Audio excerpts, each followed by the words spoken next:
Tonight, in a stinging rebuke of a close American ally, President Biden halting a weapons shipment of 3,500 bombs to Israel, just as Israeli troops are targeting Hamas in Rafah.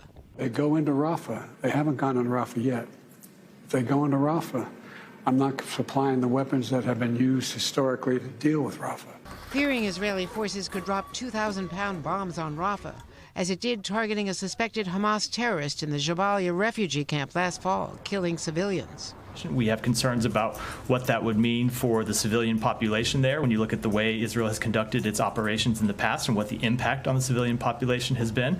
But the move angering many Republicans. I think it's a hugely irresponsible decision. There should never be any question about America's commitment, United States commitment to Israel. An Israeli official telling NBC News there is deep frustration over the U.S. decision. And tonight, also a rift over humanitarian aid.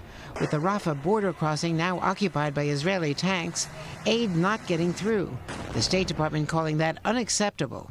It comes despite Secretary of State Blinken's repeated urgings about aid to Gaza, as he told me in Israel last week. And it's imperative that they get the food that they need, the water they need. And tonight, new reporting. CIA Director William Burns is back at ceasefire talks in Cairo after meeting with Prime Minister Netanyahu. U.S. officials telling NBC News Israel wants Rafah to be excluded from any ceasefire. An Israeli official denies it.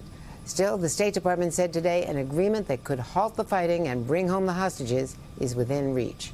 Lester? Thanks for watching. Stay updated about breaking news and top stories on the NBC News app or follow us on social media.